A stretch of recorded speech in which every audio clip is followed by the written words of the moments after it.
ओम श्री साई नाथाय नमो नमः। अध्याय 30। सीढ़ी को खींचे गए भक्त, वनी के काका वैद्य खुशाल चंद, बम्बई के रामपाल पंजाबी का इस पाठ में वर्णन किया गया है। इस अध्याय में बतलाया गया है कि 3 अन्य भक्त किस प्रकार सीढ़ी की ओर खींचे आए, जो बिना किसी कारण भक्तों पर स्नेह करने वाले दया के सागर हैं तथा निर्गुण होकर भी भक्तों के प्रेमवशी, जिन्होंने स्वेच्छापूर्वक मानव शरीर को धारण किया, जो ऐसे भक्त वत्सल हैं जिनके दर्शन मात्र से ही भवसागर के भय और समस्त कष्ट दूर हो जाते हैं। ऐसे श्री साई नाथ महाराज को हम नमन करें। भक्तों को आत्मदर्शन कराना ही संतों का प्रधान कार्य है। श्री साईं जो संत शिरोमणि हैं, उनका तो मुख्य ध्येय ही यही है कि उनके श्री चरणों की शरण में जाते हैं, उनके समस्त पाप नष्ट होकर निश्चय ही दिन प्रतिदिन प्रगति करते हैं। उनके श्री चरणों का स्मरण कर पवित्र स्थानों से भक्तगण शिरडी आते और उनके समीप बैठकर श्लोक पढ़कर गायत्री मंत्र का जाप किया करते थे। परंतु जो निर्बल तथा सर्व प्रकार से दीनहीन हैं और जो यह भी नहीं जानते कि भक्ति किसे कहते हैं, उनको तो केवल इतना ही विश्वास है कि अन्य सब लोग उन्हें असहाय छोड़कर उपेक्षा भले ही कर दें, परंतु अनाथों के नाथ प्रभु श्री साईं मेरा कभी परित्याग नहीं करेंगे। जिन पर वे कृपा करें, उन्हें प्रचंड शक्ति, नित्य अनित में विवेक तथा ज्ञान सहज ही प्राप्त हो जाता है।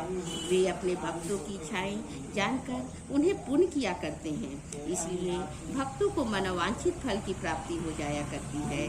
वे सदा कृतज्ञ बने रहते हैं और हम उन्हें साष्टांग प्रणाम कर प्रार्थना करते हैं कि वे हमारी त्रुटियों की ओर ध्यान न देकर हमें समस्त कष्टों से बचा लें। जो विपत्तिग्रस्त प्राणी इस प्रकार श्री साईं से प्रार्थना करता है, उनकी कृपा से उसे पूर्ण शांति तथा सुख समृद्धि प्राप्त होती है। श्री हेमाड पंत कहते हैं कि हे मेरे साईं, तुम तो दया के सागर हो। यह तो तुम्हारा ही दया का फल है जो आज यह साईं सचरित भक्तों के समक्ष प्रस्तुत है। अन्यथा मुझ में इतनी योग्यता कहाँ जो ऐसा कठिन कार्य करने का दुस्साहस भी कर सकता। जो पूर्ण उत्तरदायित्व साईं ने अपने ऊपर ही ले लिया है, तो हेमाड पंत को तिल मात्र भी भार प्रतीत नहीं हुआ और न ही उनकी चिंता ही हुई। श्री साईं ने इस ग्रंथ के रूप में उनकी सेवा स्वीकार कर ली। यह केवल उनके पूर्व जन्म के शुभ संस्कारों के कारण ही संभव हुआ, जिसके लिए वे अपने को भाग्यशाली और कृतार्थ समझते हैं। नीचे लिखी कथा कपोल कल्पित नहीं है, वरन विशुद्ध अमृतुल है। इसे जो हृदयंगम करेगा, उसे श्री साईं की महानता और सर्वव्यापकता विदित हो जाएगी। परंतु जो वाद विवाद और आलोचना करना चाहते हैं, उन्हें इन कथाओं की ओर ध्यान देने की आवश्यकता भी नहीं है। यहाँ तर्क ही नहीं, परंतु प्रगाढ़ प्रेम और भक्ति का अत्यंत उपेक्षा है। विद्वान भक्त तथा श्रद्धालु जन अथवा जो अपने को साईं पद सेवक समझते हैं, उन्हें ही ये कथाएं रुचिकर तथा शिक्षाप्रद प्रतीत होगी। अन्य लोगों के लिए तो वे मेरी कपोल कल्पनाएं ही हैं। श्री साईं की अतरंग भक्तों में तो श्री साईं लीलाएं कल्प तरु के सदृश है।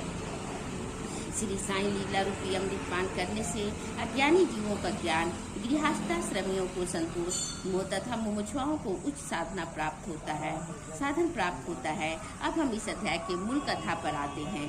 काका जी वैद्य। नासिक जिले के बनी ग्राम में काका जी वैद्य नाम के एक व्यक्ति रहते थे। वे श्री सब श्री देवी के पुजारी थे। एक बार वे विपत्तियों में कुछ इस प्रकार ग्रसित हुए, उनके चित्त की शांति भंग हो गई और वे बिल्कुल निराश हो उठे। एक दिन अति व्यतीत होकर देवी के मंदिर में जाकर अंतःकरण से वे प्रार्थना करने लगे कि हे देवी, हे दयामयी, मुझे कष्टों से शीघ्र मुक्त करो। उनकी प्रार्थना से देवी प्रसन्न हो गई और उसी रात्रि को उन्होंने स्वप्न में बोली, तू बाबा के पास जा, वहाँ तेरा मन शांत और स्थिर हो जाएगा। बाबा का परिचय जानने को काका जी बड़े उत्सुक थे, परंतु देवी से प्रश्न करने के पूर्व ही निद्रा भंग हो गई। वे सोचने लगे, ऐसे ये कौन से बाबा हैं जिनकी ओर देवी ने मुझे संकेत दिया है। कुछ देर सोचने के पश्चात वे उस निष्कर्ष पर पहुंचे कि संभव है कि श्री त्र्यंबकेश्वर बाबा शिव ही हों। इसलिए वे पवित्र त्र्यंबकनाशी गए और वहाँ 10 दिन व्यतीत किए। वे प्रातःकाल उठकर स्नान आदि से निमित्त हो रुद्र मंत्र का जाप कर साथ ही साथ अभिषेक व अन्य धार्मिक कृत्य भी करने लगे, परंतु उनका मन पूर्वत ही अशांत बना रहा। तब फिर अपने घर लौटकर वे अति करुण स्वर में देवी से प्रार्थना करने लगे। उसी रात्रि में देवी ने उन्हें पुनः स्वप्न में दर्शन देकर कहा, तुम व्यर्थ ही त्र्यंबकेश्वर क्यों गया? बाबा से तो मेरा अभिप्राय था शिरडी के साईं श्री समर्थ। अब काका जी के समक्ष मुख्य प्रश्न यह उपस्थित हो गया कि कैसे और कब शिरडी जाकर बाबा के श्री दर्शन का लाभ उठाएं। यथार्थ में यदि कोई व्यक्ति किसी संत के दर्शन के आतुर हो तो केवल संत ही नहीं, भगवान भी इच्छा उसकी पूर्ण कर देते हैं। वस्तुतः यदि पूछा जाए तो संत और अनंत एक ही हैं, उनमें कोई भिन्नता नहीं। यदि कोई कहे कि मैं स्वतः ही अमुक संत के दर्शन को जाऊंगा तो इसे निरे दम क्या रखी आत्मीयता और क्या कहा जा सकता है? संत की इच्छा के विरुद्ध उनके समीप जाकर कौन दर्शन ले सकता है? उनकी सत्ता के बिना वृक्ष का एक पत्ता भी नहीं हिल सकता। जितनी तीव्र उत्कंठा से संत दर्शन की होगी तदनुसार उसकी भक्ति और विश्वास में वृद्धि होती जाएगी और उतनी ही शीघ्रता से उनकी मनोकामना भी पूर्ण होगी। जो निमंत्रण देता है वह आदर आतिथ्य का प्रबंध भी करता है। काका जी के संबंध में सचमुच यही हुआ। सामा की मान्यता, जब काका जी शिरडी यात्रा करने का विचार कर रहे थे उसी समय उनके यहाँ एक अतिथि आया जो सामा के अतिरिक्त और कोई न था। सामा बाबा के अतरंग भक्तों में से थे। वे ठीक इसी समय वनी में क्यों और कैसे आ पहुँचे, अब हम इस पर दृष्टि डालें। बाल्यावस्था में ही वे एक बार बहुत बीमार पड़ गए थे। उनकी माता ने अपने कुल देवी सप्तशृंगी से प्रार्थना की कि यदि मेरा पुत्र निरोग हो जाए तब मैं उसे तुम्हारे चरणों पर ला के डालूंगी। कुछ वर्षों के पश्चात ही उनकी माता के स्तन में दाद हो गई। तब उन्होंने पुनः देवी से प्रार्थना की कि यदि मैं रोग मुक्त हो जाऊं तो मैं तुम्हें चांदी के 2 स्तन चढ़ाऊंगी। पर ये दोनों वचन अधूरे ही रहे। परंतु जब वे मृत्यु शैया पर पड़ी थी तो उन्होंने अपने पुत्र सामा को समीप बुलाकर उन दोनों वचनों की स्मृति दिलाई और उन्हें पूर्ण करने का आश्वासन पाकर प्राण त्याग दिए। कुछ दिनों के पश्चात वे अपनी प्रतिज्ञा भूल गए और इस भूले पूरे 30 वर्ष व्यतीत हो गए। तभी एक प्रसिद्ध ज्योतिष शिरडी आए। वहाँ लगभग 1 मास ठहरे।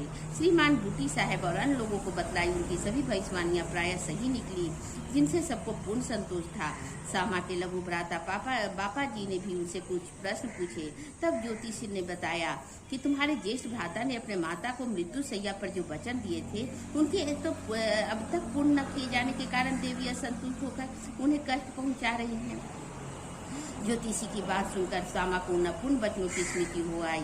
अब और विलम्ब करना खतरनाक समझकर उन्होंने सुनार के इस सेवक को बुलाकर शीघ्र चांदी के 2 स्तन तैयार कराए और उन्हें मस्जिद में ले जाकर बाबा के समक्ष रख दिया। प्रणाम कर उन्हें स्वीकार कर वचन मुक्त करने की प्रार्थना की। सामा ने कहा, मेरे लिए तो सप्तशृंगी देवी आप ही हैं, परंतु बाबा ने साग्रह कहा कि तुम इन्हें स्वयं ले जाकर देवी के चरणों में अर्पित करो। बाबा की आज्ञा और विधि लेकर उन्होंने वनी को प्रस्थान कर दिया। पुजारी के घर पूछते पूछते वे काका जी के पास पहुंचे। काका जी इस समय बाबा के दर्शन को बड़े उत्सुक थे। ठीक ऐसे ही मौके पर सामा वहां पहुंच गए। वह संयोग भी कैसा विचित्र था। काका जी ने आगंतुक से उनका परिचय प्राप्त कर पूछा, आप कहाँ से पधारे हैं? जब उन्होंने सुना कि वे शिरडी से आ रहे हैं वे एकदम प्रेमोन्नत हो सामा से लिपट गए। फिर दोनों की श्री साईं लीलाओं पर वार्तालाप आरंभ हो गया। अपने वचन संबंधी कृतियों को पूर्ण कर वे काका जी के साथ शिरडी लौट आए। काका मस्जिद पहुंचकर बाबा के श्री चरणों से जा लिपटे। उनके नेत्रों से प्रेमाश्रुओं की धारा बहने लगी। उनका चित्त स्थिर हो गया। देवी के दृष्टांतानुसार जैसे ही उन्होंने बाबा को दर्शन दिए उनके मन की अशांति तुरंत नष्ट हो गई। वे परम शांति का अनुभव करने लगे। वे विचार करने लगे कि कैसी अद्भुत शक्ति है कि बिना कोई संभाषण या प्रश्नोत्तर किए अथवा आशीष पाए दर्शन मात्र से ही अपार प्रसन्नता हो रही है। सचमुच में दर्शन का महत्व तो इसे ही कहते हैं।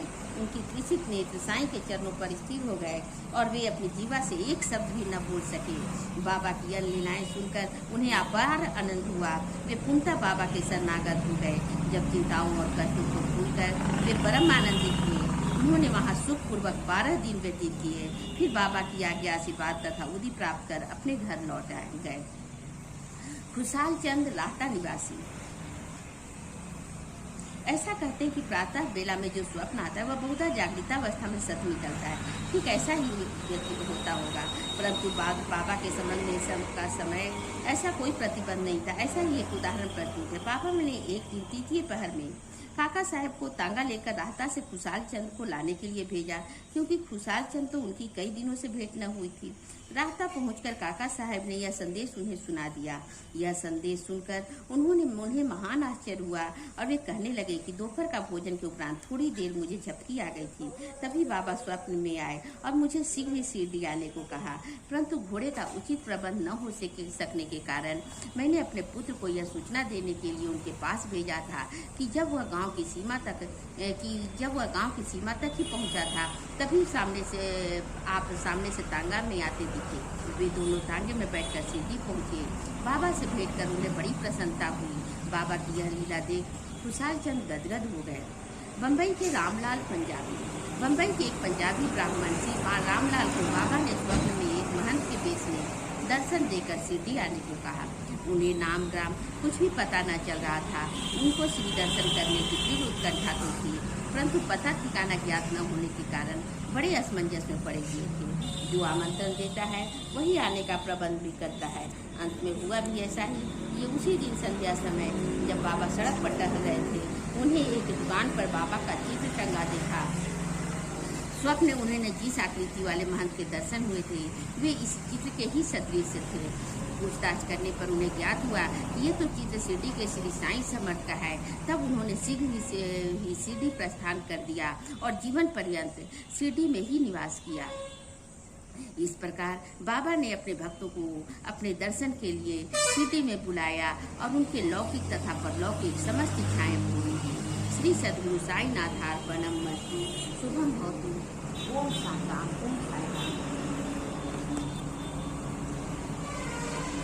बाबा जो कोई भी इस अध्याय का पठन श्रवण मनन श्रद्धा और भक्ति पूर्वक करे, बाबा उसकी समस्त इच्छाओं को पूर्ण करना साईं। हम पर भी कृपा करो।